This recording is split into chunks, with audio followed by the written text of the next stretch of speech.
Good morning, everyone. I'm Kimberly Chalia with PHCA. Thanks so much for joining us for today's webinar. A few quick updates to share before we get started. This webinar is being recorded and will be made available on the PHCA website. The webinar has been approved for one continuing education credit for all attendees. For those who provided a NAB number, credits will be uploaded shortly. As we begin today, all attendees should be in listen-only mode. Please ensure that you remain on mute to not disrupt today's presentation. If you do have any questions, please utilize the chat icon at the bottom right-hand corner of your screen, and we'll be sure to answer as many of those questions at the end of today's session.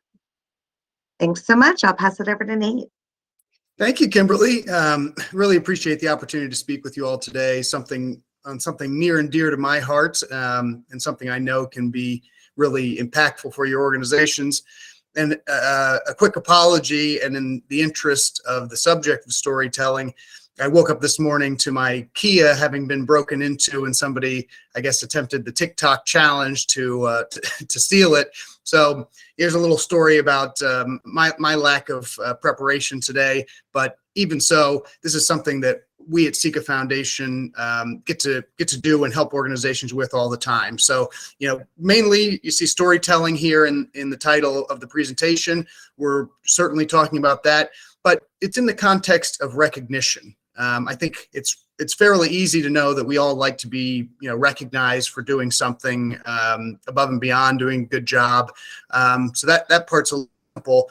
I think what I'm hoping to do is help you all do it better in your buildings.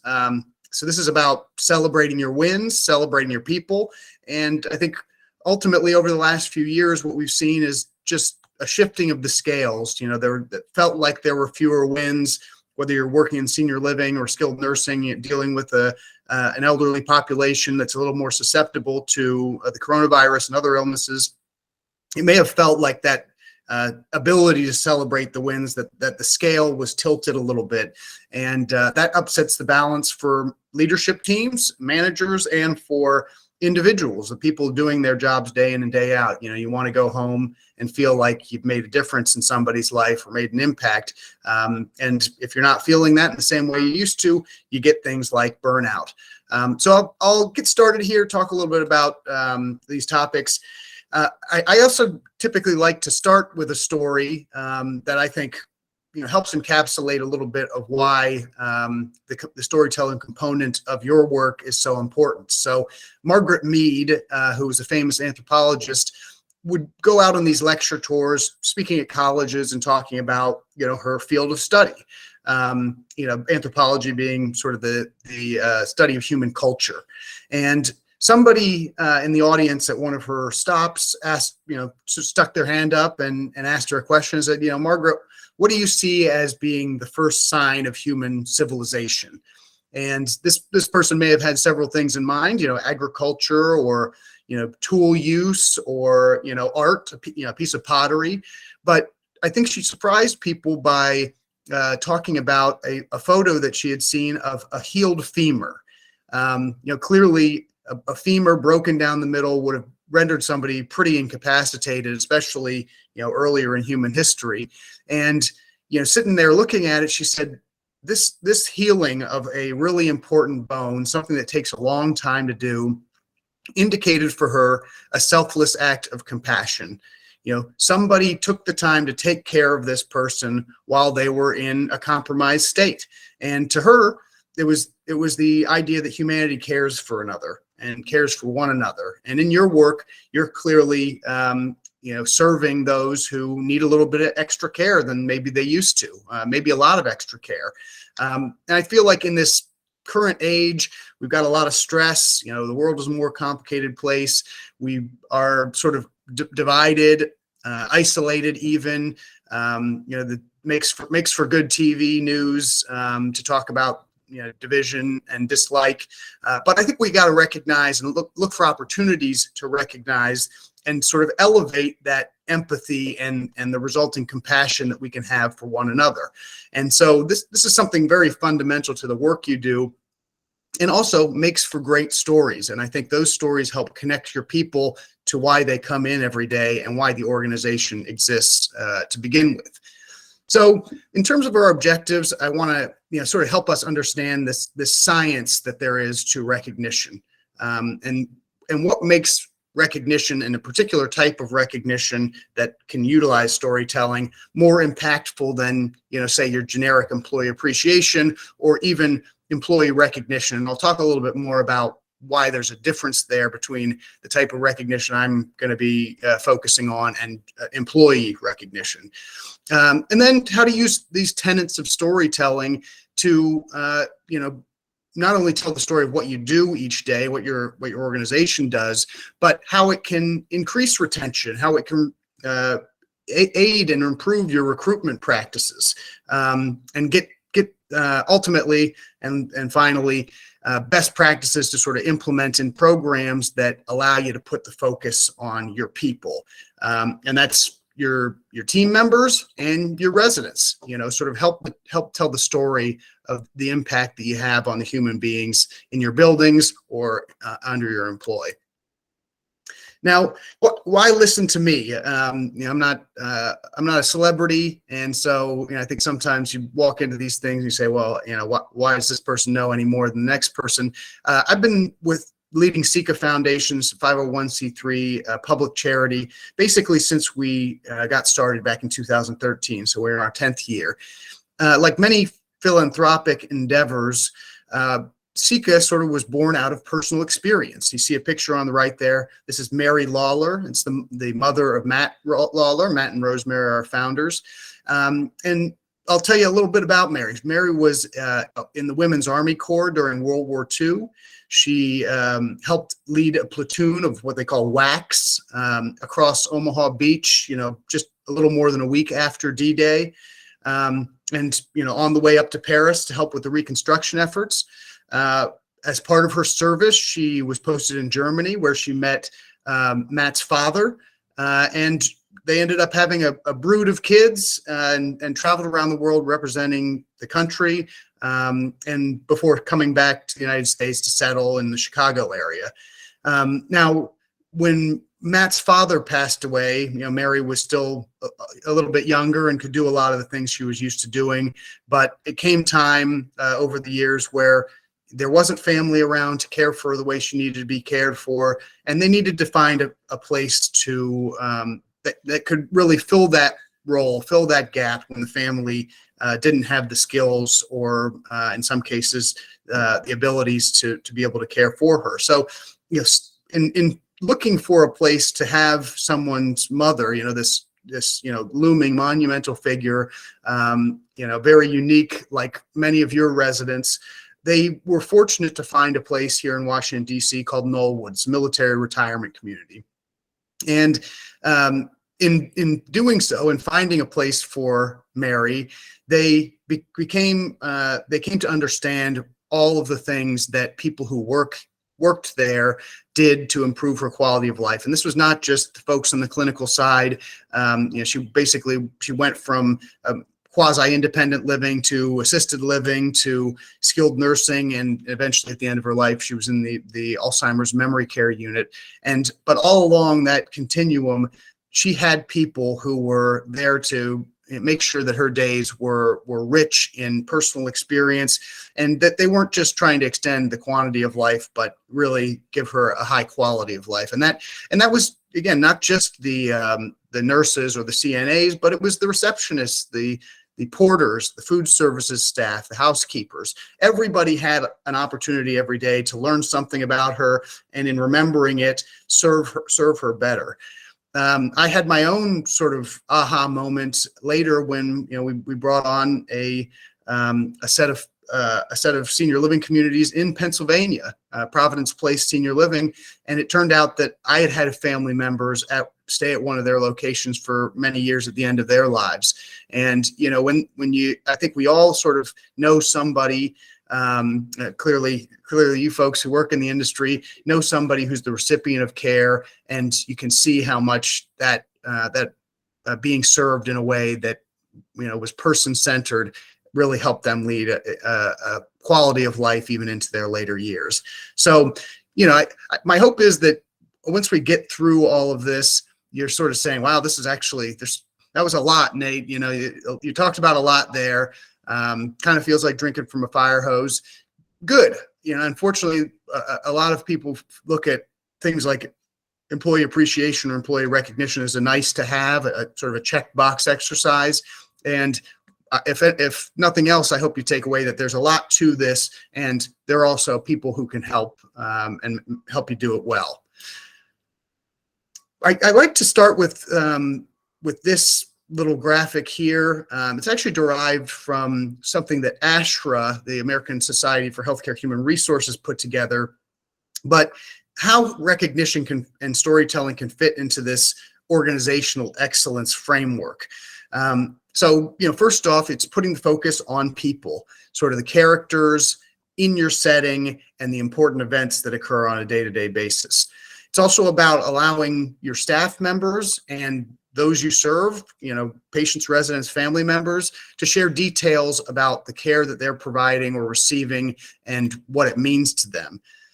It's also about reinforcing culture. We'll talk about culture a decent amount here. The values that your organization probably took a lot of time thinking through and putting together, maybe even coming up with some clever acronym, for the company name, but basically helps provide an easier pathway for storytelling when you put them in the context of your values and your mission.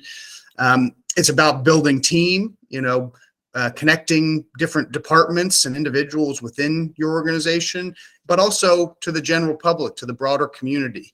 I think a lot of people, and I certainly didn't until I got into the industry, really understand what happens on a day-to-day basis and the type of care that's being provided in different types of communities. And then lastly, it's certainly about celebrating excellence in a relatable human way that we all really want, we all want to understand. And, I have been fortunate to be able to help organizations like the Pennsylvania Healthcare Association with some recognition and awards events at their annual conferences and conventions. And, I've also given sessions at those conventions. And I got to say, nobody is skipping out of my convention session like they are in the awards and recognition portions. People get really excited. People feel really motivated. And even hearing about others doing great work and hearing, a little story about things that they've done. So I like to say, pizza party, it may do a couple of these things, but it ends in the digestive tract. It does not do the same thing that effective storytelling and recognition can do for your organizations. So, again, when I talk about the science of recognition, I'm gonna be a little bit academic here early on, but in part, I want this to be something that you can go back to and thinking about, with all the things you have on your plate, why this is one that's worth prioritizing. What this pyramid is here is created by sort of a social scientist called Maslow. And he came up with this model called the hierarchy of needs, basically what motivates people in their day-to-day actions. And at the bottom of the pyramid, you have things like that they refer to as deficiency needs that form the foundation or the base of the pyramid. And I like to say, if you don't have these things, you're going to have a bad time. These are things like, a roof over your head, clothing, food, they're subsistence related. So you have these physiological needs to keep your body going, to make sure that you're safe and you can lay your head down at night without being worried about, some animal coming in and getting to you. But they are just the base of the pyramid. And when you look for people, feeling totally fulfilled by their day-to-day lives, there's a lot more to it. The fulfillment needs really are the peak of the pyramid, and those peak experiences, I think, are what we want to be able to apply, give to our employees, and certainly to your patients or your residents. So there are things like purpose, fulfillment, and self-actualization. Now, an organization called the Barrel Institute, which you may be familiar with, they're sort of the premier patient experience organization in this country, if not all across the world.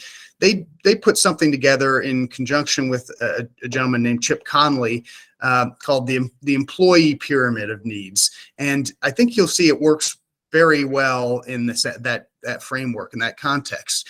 You have the base of it. It's, money, survival, a paycheck. That allows you to do those things like, have a home, have clothes, make sure your family is clothed and fed. And clearly that's a base level motivation, but it only really is one part of the pyramid. And in some ways it's a small one. There are a lot of paychecks out there these days. It's not as hard to find a job as it might once have been. And you see a lot of people sort of jumping around back and forth because they can find money pretty much in a lot of places. So you look at the higher levels of the pyramid that, I think we all also want. Above money, there's recognition. It's a feeling of esteem. It's a feeling of being successful at what you do. And, if you do something, it's one of those things, you flip the water bottle and it lands directly upright and you look around to see if anybody's seen it. Nobody saw it. It's not quite as fulfilling, to know that nobody else saw what you saw and saw you do something that was pretty incredible. And your employees are doing this every day and often behind closed doors where there's not as many people there to appreciate it. And then above recognition, there's this concept of meaning or transformation. And so, you go from a job where you get a paycheck and it helps you subsist. You go, a career. Okay, this is something I could see myself doing long-term, over the 20, 30, 40 years that I'm going to be in the workforce. This is something that I like enough that I'm going to do it in the long term. But then what we all sort of want is to feel like we were put on this earth with this purpose, and that what we do is really our calling. And a lot of that requires inspiration. It requires things like recognition and like storytelling that get you going. I mean, there are people who, can talk about a subject and you're sort of enthralled by it. And this is not to say that, what I'm talking about today requires you to be a Maya Angelou level storyteller, that, people remember how you make them feel. But it certainly doesn't hurt to look at it within the context of individual acts, because hearing about something very specific can help connect you in a way that inspires you and that motivates you in the long term. I think that in the industry that you've chosen, the professions that you've chosen, there's sort of a competency that's assumed by people who become your clients or who come to you for care. What's more important is, that feeling of being valued, that feeling of being listened to, understood. And, again, the stories can help convey this, maybe this feeling or this impression that can't be done very easily without it. I wanted to take shift gears a little bit here and ask a question. Normally, if I was at a convention, I would have given you a handout, but didn't have that opportunity today. But I wanted to have you think just briefly about who over the course of your career gave you your most meaningful recognition. Who said something to you, made you feel really good about your capabilities, what you were doing. What was that person to you? It might be, a manager, it might be, a coworker, but try to think back to that thing that really moved you when you heard it. And, I won't be able to do a show of hands here, but I have a survey that was done, and here are the results of it. So about a quarter of people said it was their manager, the direct manager oversight. A quarter or so said it was the CEO or leader of their organization. Another, 1 in 8 or so said manager's manager, maybe a DON or, a director. Another 1 in 10 said it was a customer of theirs. And I think in your field, this number is probably a whole lot larger. What better than to hear from the person you're caring for that you're doing a wonderful job. Another 1 in 10 said it was a peer of theirs. Coworker, somebody doing your exact job. I think this 9% doesn't fully measure the impact either, and we'll talk more about that later. And then this nebulous 17% other. I tend to think of this as somebody like maybe a family member. You don't work with them, but they hear about something you do, or you tell them a story about something you do at work, and they say, gosh, Nate, I'm always inspired by you and the work that you do. That really feels good. So you can see that, there are a whole lot of different ways somebody might consume recognition from an individual. And it's not always, whatever your job function is within the organization, whether it's, an administrator, executive director, whether you're in HR, whether you're, a unit manager. All of these might be important to people, but some of them are more important than others. And so it's really, I think, essential to be able to have recognition come from all directions, and that opportunity for storytelling to come from all directions, because as you know, you're probably confined to your desk a little bit more than you'd like to be, and you aren't in that room when somebody's doing something that inspires others. You need somebody who is there to be able to share that story. The next question I'd love for you to just think briefly about is how you most like to be recognized. Now, I'm sure you've heard of the 5 love languages. It's a book that's probably been, on the bestseller list, New York Times, whatever, since it was written back in 1989 or so. And it really is about helping couples, or helping, in your personal life, helping you speak the right language to allow for more fulfilling relationships. Now, this corollary applies to our professional lives as well. There's basically languages of appreciation in the workplace. And so you're probably familiar with them. And I've got another survey for you. About half of people say that words of affirmation are most important to them, just the good job about something that you've done. A quarter or so say quality time in their professional careers. That might be a manager or a director who sort of takes you under their wing and helps you develop your skills. Another quarter or so say acts of service. Having somebody who's maybe higher up than you in the organizational chain come and help you with a difficult task, come and help you with something that you're trying to get done that's taking longer than it should, or is more difficult than it should be. And then 1 in 5 or so, or 1 in 20 or so say receiving gifts. And the most interesting one about this one to me is that it means 19 out of 20 people are liars. We all love a gift. That's not to say that gifts aren't important, but the one that looks to be the most expensive, at least in terms of, putting money out for, it seems to be the least appreciated one. So just keep in mind that a gift can be meaningful, but it doesn't have to be expensive. And in fact, it may be more impactful if it's a small gift that shows that you know something about them. Now, for all the HR folks in the room, we'll just throw out the last one, the physical touch portion. This is not to say that a handshake, a pat on the back, or even a hug is not appropriate at some times. I think you all know it is. But we're sort of, for the professional aspect of it, we'll just keep that one to the side. And I think we really just need to understand that, again, if you want to make an assumption about what somebody else might appreciate based on what you would appreciate or how you'd like to be recognized, you've got a more than 50% chance of being wrong. We're all a mix of these things. We all like these things in some measure. But again, the more you can know about what an individual person wants, the more likely you are to have the desired impact on them by doing that recognition. Now, I think a lot of organizations, unfortunately, make this mistake of conflating a bunch of different related but very distinct concepts. And those are employee appreciation, employee recognition, and caregiver recognition. I've used this Spider-Man graphic, and I'm a little too old to even understand it. But basically, which is which, and if there's confusion, I'm hoping to set the record straight a little bit about what is what. Unlike employee appreciation and employee recognition, caregiver recognition is really an opportunity for storytelling. And as I explain examples of some of these, I think you may understand it well or better. I made the joke about the pizza party ending in the digestive tract. In a way, employee appreciation is kind of like what they call swag. It's stuff we all get. A holiday party, everybody's invited. Barbecue, pizza party, cupcakes, everybody can come in and grab a slice, grab a chicken wing, grab a piece of dessert. Holiday and birthday gift cards, those sorts of things. Sure, on your birthday, it's about you, but we do it for everybody. We list off all the February birthdays at the beginning of the month or at the beginning of the week. These are things that they don't they aren't individualized.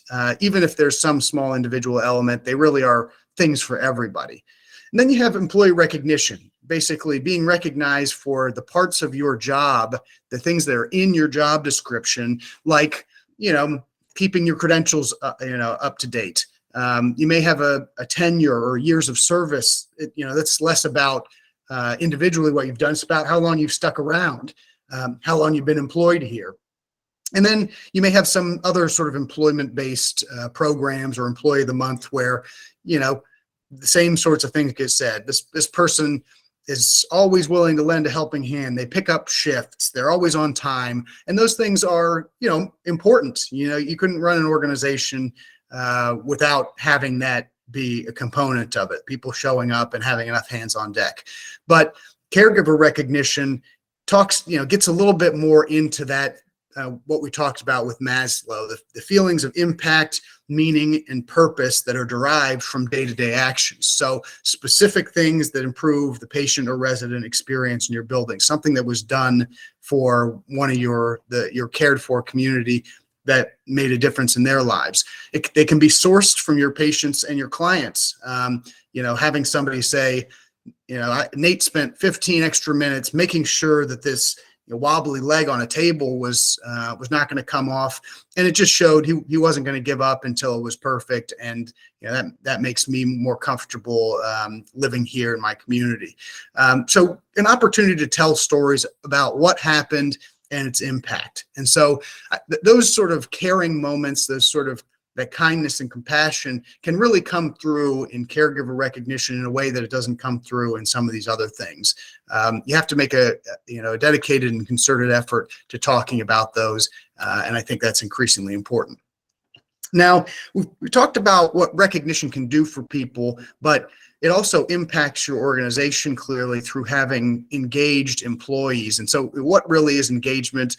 I like to try to bring this full circle here. It's kind of broken into three parts. It's how you view your work. Is it a calling? Do you have a sense of esteem about it? How do you view the way that you work with coworkers, other team members? Are you part of a team?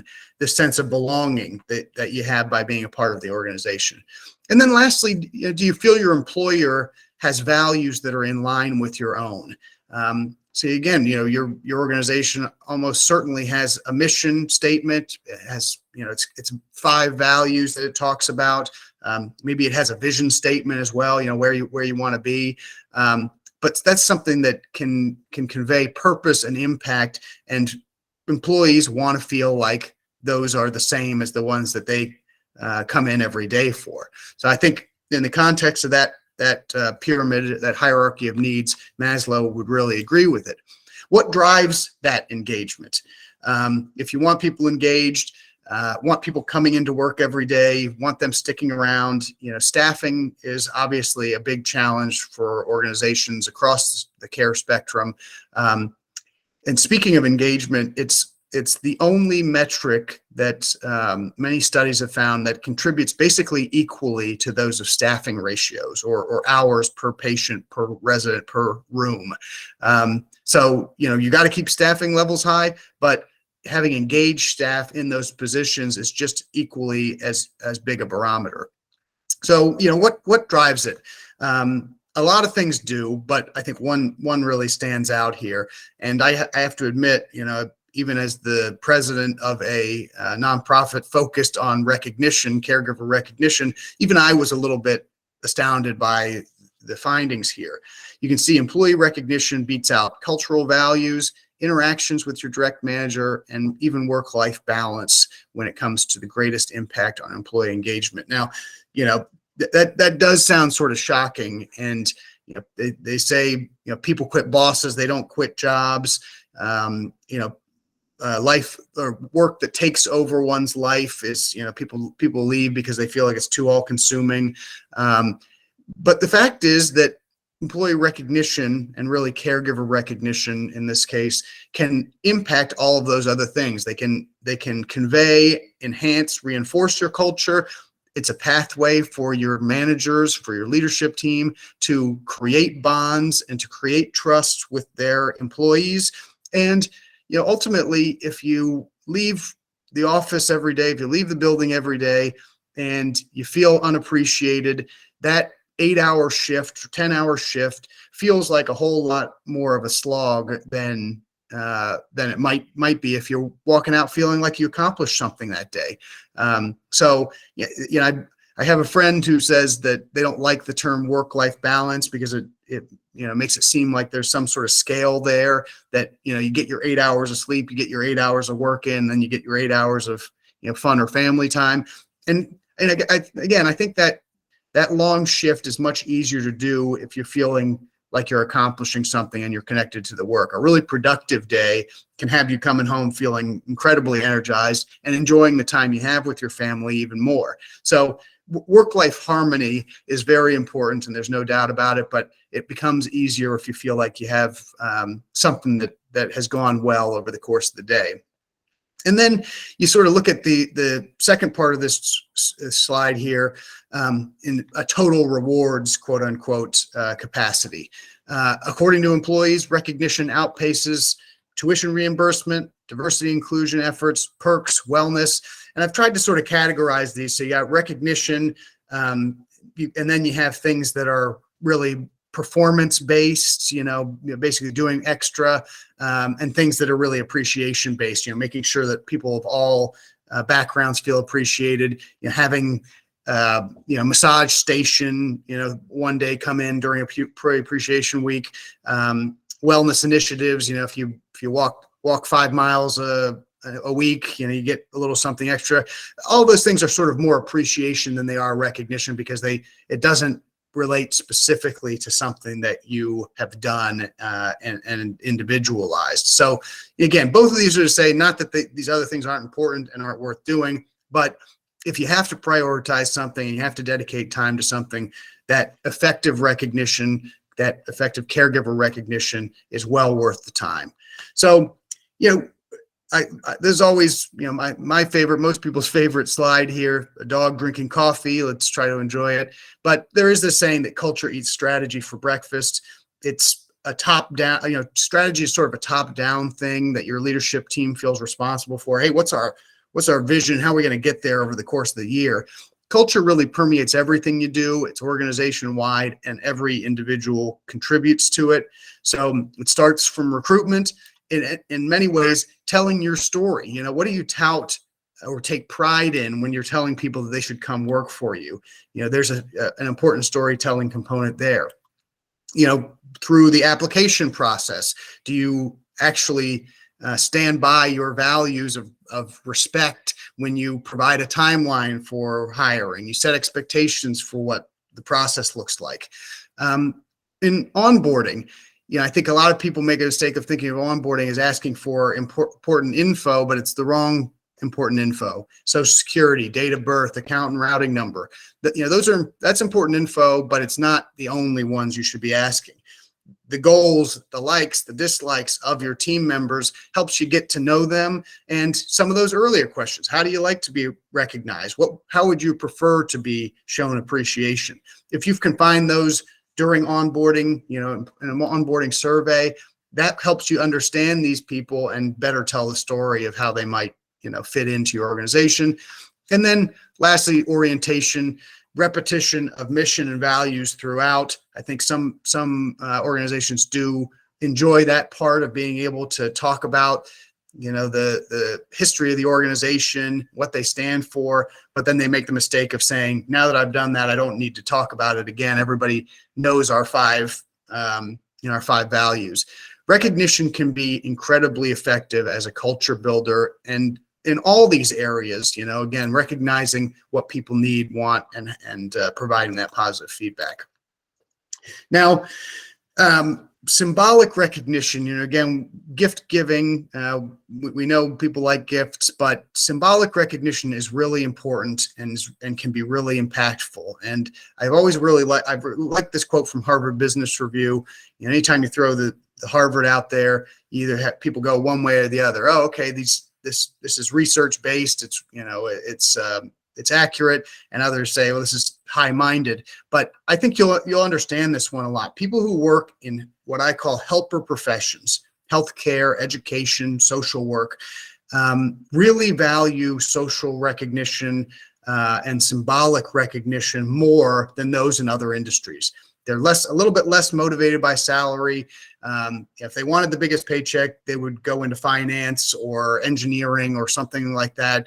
But they want to see that they've made an impact on people. And whether you work in a for-profit or non-for-profit, I don't think that matters really at all. It's about whether there's a vision for the organization that moves them.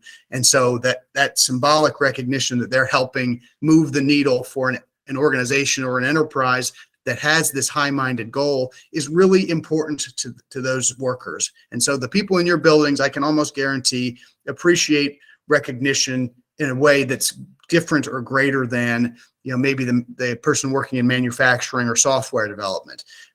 So this is an opportunity really to recognize that it is one way that you have a leg up on other industries. You have the opportunity to show impact. And it doesn't have to be that the organization doubled profits in the third quarter. It's really about individuals who live better lives and because of the efforts of your team. So another quick exercise, just want you to think about this. Without naming the organization that you work for, try to describe it to me, or try to, this is basically your elevator pitch. What do you say if somebody says, well, what do you do? You trying to explain what you do every day, what the organization you work for every day. My guess is that you don't talk about the building that you work in, what it looks like. Oh, it's brick and it's 3 stories and, it's got a little fringe around the edge. You're probably not saying, it's got 2 big doors in the front and a desk there. And, unless you're giving directions to your office, that's not the way you talk about your organization or what you do. Is it more about the service you provide? It's a senior living, skilled nursing. Those can provide context, but it's because they're descriptive about what goes on in the building. Is it your history and founding? I spent a few minutes at the front talking about Mary Lawler, who is the inspiration for Sika Foundation. It brings people this idea of why you came about and what your purpose is. What makes you different? That's one of the questions I ask new partner organizations all the time is, what do you think makes you unique or special? And sometimes it is the number of years that they've been there in the community, serving the community. Sometimes it's about the longevity of their employees. But most of the time they say, well, we're a really caring place. We're a place that cares about people and individuals. And that makes a whole lot more sense to me than the big brick building off of Elm Avenue.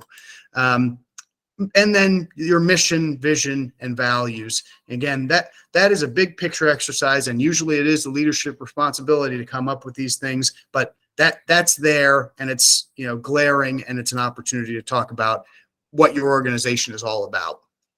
Now, I wanted to just share something, and maybe you all saw The Karate Kid like I did, and you know what bonsai is, but I knew about the tree and all that stuff, but the art of bonsai is something a little different, and I think relates really importantly. The art of bonsai is about making a small immature tree look like a big mature tree. If you're sitting here looking at this table and the little pot that it's in, and this tree is maybe 1.5 feet tall and 2 feet wide, but if you zoomed in closer to it and it had the sky in the background, you might think that that's a 40, 50, 60 foot tree.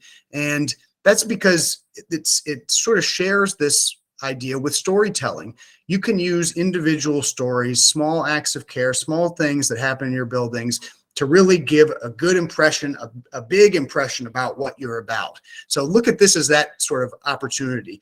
Take the small thing that happened and have that be the exemplar of what you do on a day-to-day basis and what the big organization is all about. This is sort of hopefully a fun one, again, trying to get us into the storytelling mode. Folk tales and not fairy tales. Fairy tales are things that start with that, a long time ago in a galaxy far, far away, Star Wars, a long, long time ago, Don McLean in American Pie. These things that the tales of Mother Goose, the Brothers Grimm, all this stuff. The fairy tale suspends belief. It's set in a magical place. It encompasses some set of heroic acts.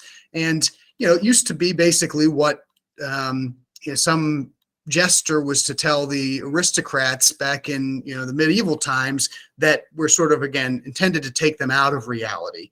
They all start with,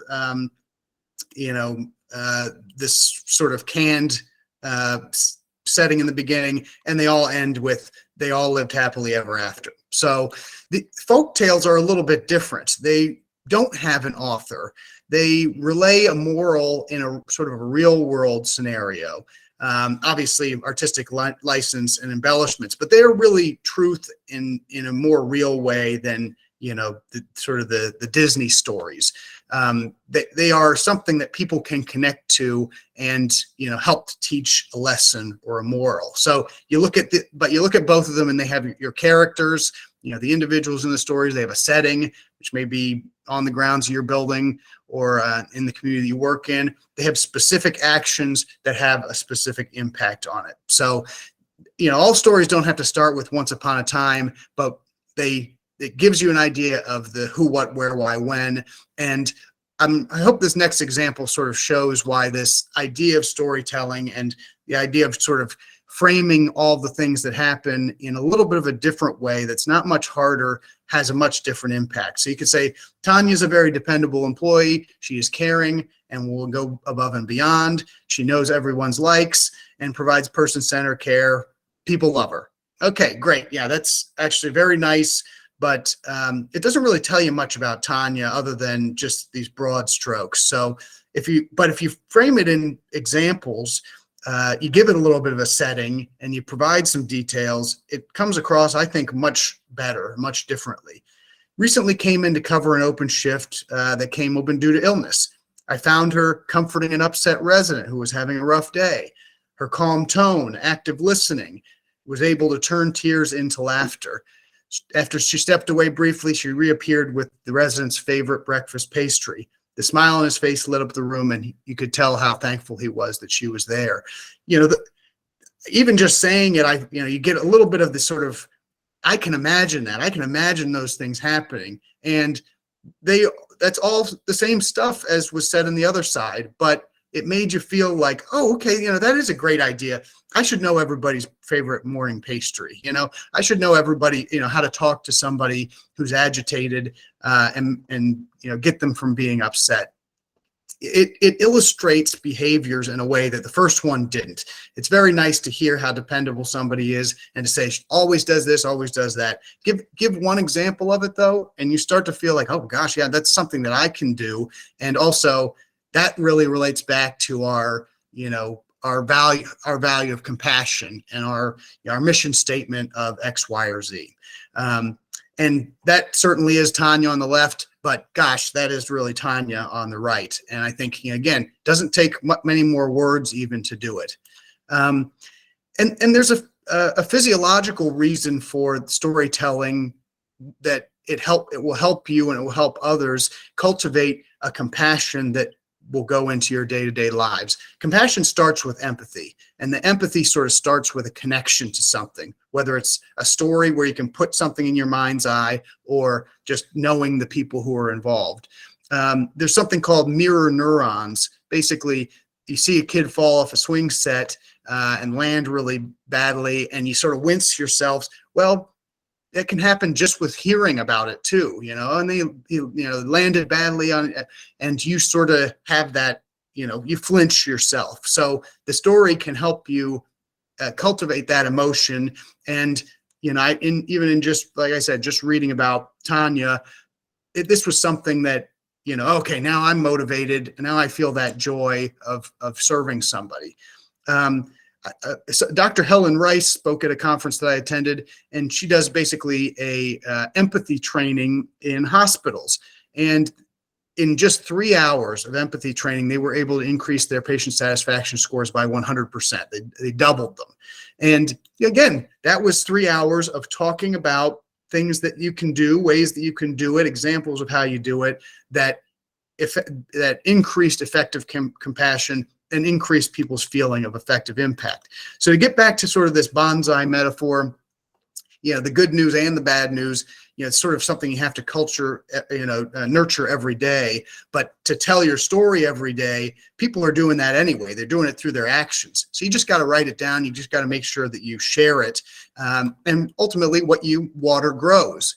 For us, we run the Seeker Award program in buildings. It's not a pride of authorship. Of course, there's a little bit, but it really is about celebrating caregivers by telling the story about what they do. So using recognition to connect people to their work increases job satisfaction, it benefits the employer relationship, and benefits the feeling of teamwork. And out of those things, you get the fruits of your labor, employee retention, huge financial costs by losing people, maybe up to 100% of their annual salary. Employee engagement, engaged employees provide better quality of care and experiences for those that you serve. This is something that I know has already been presented in the PHCA, but I want to go just quickly through them.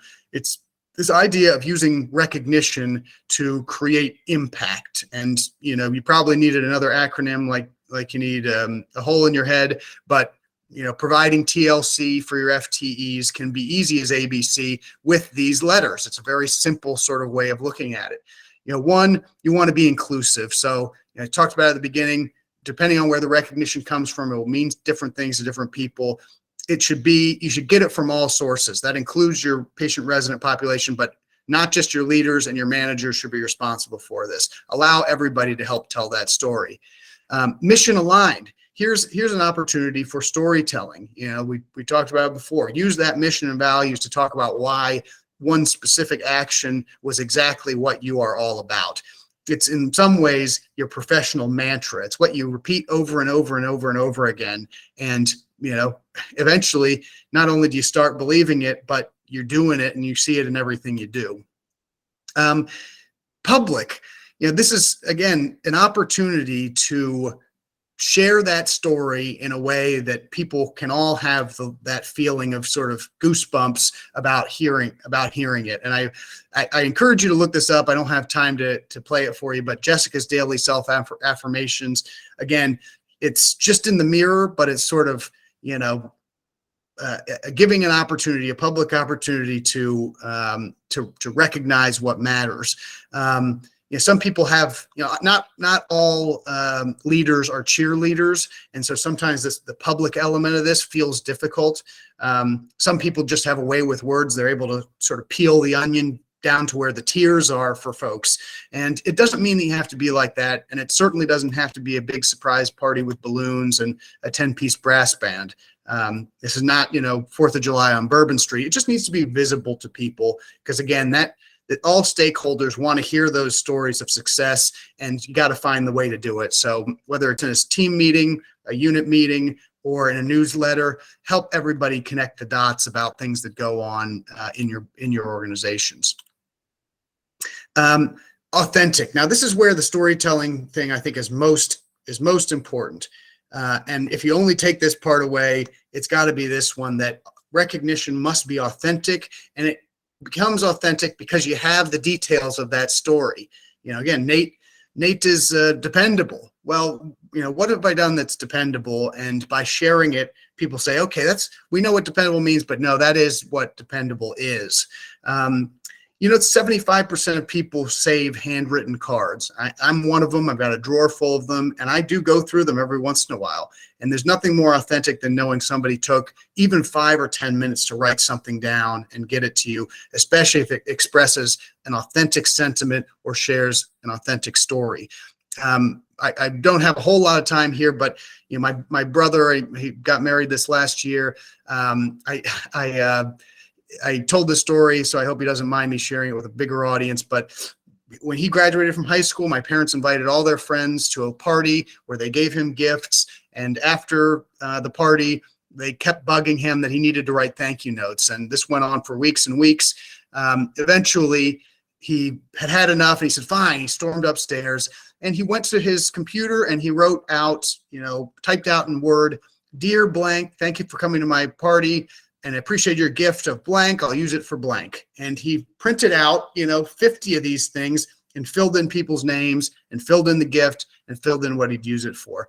Now, sure, we get to joke about this at Thanksgiving dinner every year because it's so funny, but that's not authentic. It doesn't feel like you took the time or that you really appreciated it. So, writing a handwritten note where you're not filling in the blanks.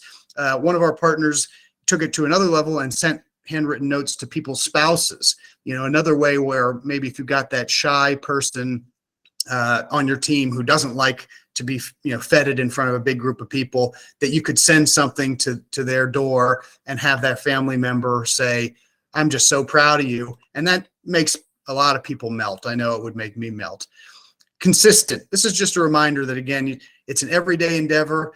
Gallup recommends recognizing your employees every 7 days, maybe even more frequently early in the life cycle. We all know the first 90 days of employment is maybe the most important, but look for opportunities to do it.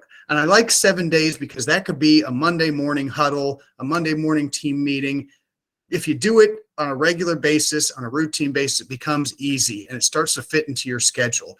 And so you commit to yourself. We start the day with gratitude every Monday or every day. Talk about the positive things that you saw. Ask people to share stories about something they saw a coworker doing, and that gets the routine going. It becomes much, much easier. And then timely. I mean, again, if you're doing it each day, that's great. If you do it at the moment of impact, even better. Sort of caught you caring or on the spot recognition. But the bottom line is, an annual review is not sufficient in the way of giving praise. Hey, Nate, I know it's December, but in February, we really appreciated that you did this. Well, if I'm even still in the building, if I haven't decided to move on to someplace that cares about me more, it's just too little too late. So you got to find a little bit more frequent ways of doing this. And I wanted to just, again, these are sort of the best practices. So I wanted to share a couple others that we've learned over the years. Find a way to thank the storytellers. An author, Muriel Rikers, says that the universe is made of stories and not of atoms. And I really like that because, again, it draws a bigger picture of what we're about and what we do and the meaning behind it than just thinking of us as electrons buzzing around. Connect people to what they do through these stories. And you can't write all of them. You're not behind every door. And so you need your patients, residents, families. You need your frontline people sharing those stories with you. You engage more parts of the community. Then you find ways to share them, sticking them on your website, marketing materials, etc. Have fun with it. I mean, again, it doesn't have to be a really expensive present that you give away, a Rolex watch. It could be a rubber chicken. It could be, I bought for my team at Sika, I bought a 6-pack of eggs. Now they were wooden eggs. And so, I'm not full of money here. Those things are too expensive for me, but wooden eggs. And every once in a while, I'd bring one over and just say, I thought that was an excellent idea. And really wanted to say thank you for it. It's dumb. It costs less than $1, but it got a laugh and it sits on their desk. And then they can give it to somebody else for their excellent idea. And humor, and as we know in this line of work, is really important. If you can get a laugh out of people, it's going to be all the better for the environment that you work in. And then recognition gains sort of weight and context through bringing in outside constituents. Maybe the local bank or the fire department or hardware store want to be part of some of the recognition. So if you're doing an award program or something like that, and you have somebody in attendance from the community, people start saying, what we do is bigger than our building. It's bigger than the CEO or administrator, and it's something that we can all be proud of. So just maybe you can think of ways somebody, in local government or something like that who could be part of it, and they will like the opportunity to sort of share their thanks as well. Who tells your story? We sort of have we've sort of touched on this, and if I had a little more time, I probably would have moved this up in the presentation, but I do want to have people thinking about how they can facilitate all of their employees to share these stories with them. But the data is there. You're much more likely to have a positive impact even on financial results if you have something that's not just top-down manager-only recognition. You see a lot of companies seeing satisfaction or probably just the same experience improvements by using that type of recognition as well. And then in addition to your frontline people, the hope is you can have your residents be storytellers. I think a lot of you probably see some of your residents as being storytellers as it is. They want to talk about things that happened, whether it's in their lives and their, earlier in their lives, or what happened that very day. That's something that they crave. And so you have this symbiotic relationship too, where if you all sort of take responsibility for being part of the act of storytelling, you can get a lot more of it.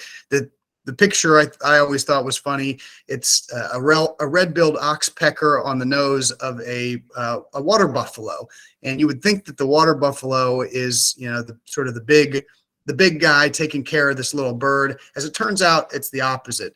The bird warns the buffalo when there is a predator around, and it eats parasites off his body that would make it sick. So the buffalo is safe because of the bird. And on the other hand, the bird has an endless supply of food to eat off of the buffalo. And so they give back to each other in ways that you wouldn't necessarily think. And often I have people who, they've got a resident council coming up and they're rolling their eyes and saying, oh gosh, this is where people complain. But it can be the exact opposite. If you ask for, what things did we do really well this last week? You can understand the things you maybe aren't doing well by omission, but the focus is always on the positive things. So instead of the residents pulling you down, your patients pulling you down with what you've done wrong, you can have it the other way around. And this is shown in the data. Press Ganey showed that every 1 point increase in employee engagement is a 2% increase in patient satisfaction, and that resident engagement and staff engagement is the highest correlated metrics that they saw in their research. So, even the appearance of being engaged and listening as a story, in hospitals, nurses who stand instead of sit in patients' room were viewed as having stayed twice as long. They seem engaged, they're listening, and that has positive impacts on satisfaction, decreases in costs, improvements in outcomes, all from just sitting as opposed to standing. So again, it's not the idea of recognizing one another and doing that storytelling and listening to it is not just a checkbox, it's pretty critical. So ultimately, the hope is that you can take off some of the hats. I know working in a nonprofit where I'm always trying to make sure that our resources are dedicated to supporting our mission, supporting our partners.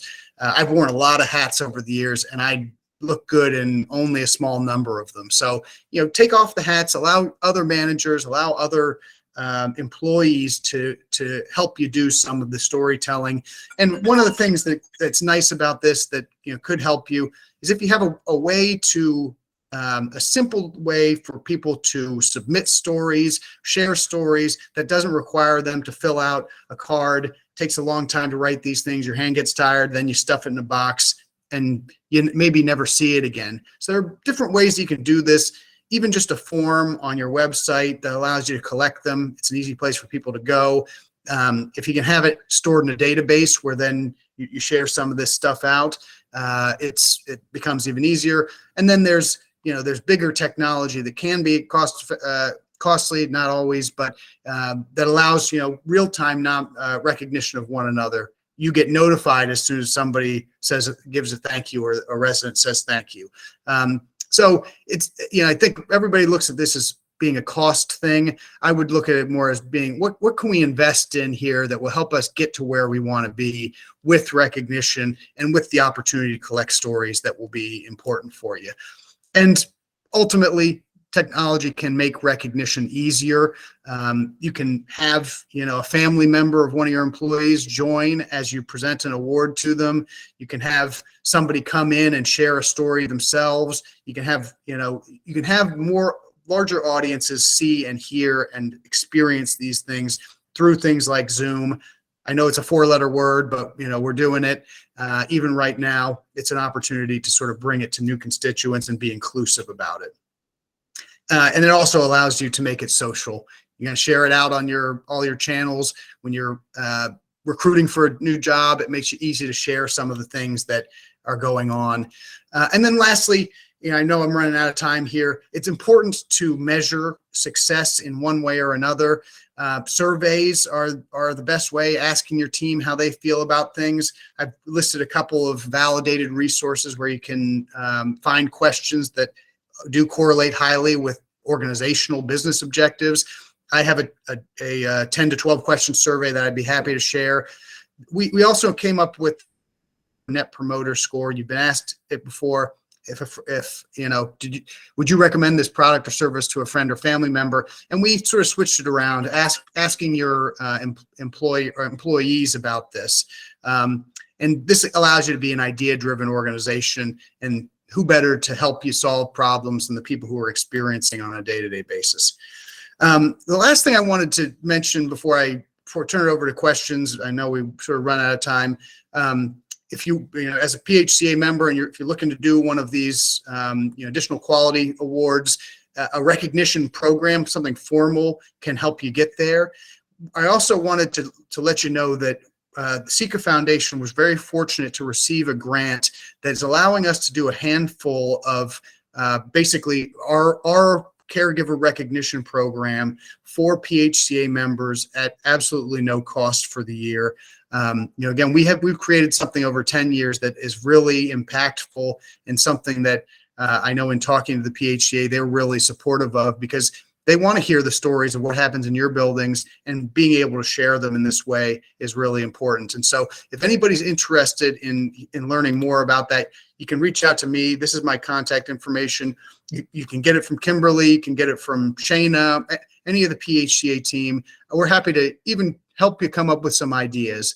But we really just love having the opportunity to collect your stories, share them, and again, do a little storytelling about what you do in your buildings, in your organizations, because it's so touching and meaningful. And I've never cried more in my life than being a part of this organization, because I get to read these things, and again, you can't help but being moved by seeing what people do day in and day out. So that's the end of my presentation here. I apologize if we went a little bit long or a little bit quick there at the end. So if anybody has any questions, I'd be happy to answer them. And again, thank you so much for joining me today. Thanks, Nate. I did see Lynn put in a comment that she would love a copy of the question list. Lynn, if you want to email either myself or Nate just had his contact information up on the screen. Nate, if you want to just share that out again, Sure. that would be helpful. Sure. Lynn said she'll send an email, so no need to pull it back up. Okay. And then in the interest of time, I don't see any other questions in the chat at the moment. Please feel free to email myself or Nate after today's presentation if you do have any questions. And Nate, thanks so much. I love that image that you had on the last screen there. Thank you so much. Thank you. I really appreciate it. And again, it was a real pleasure to get to speak with you, and I hope to get to talk to you more about a fun topic, storytelling and recognition. So thank you. Thank you. Thank All right. you. Bye-bye. Bye-bye.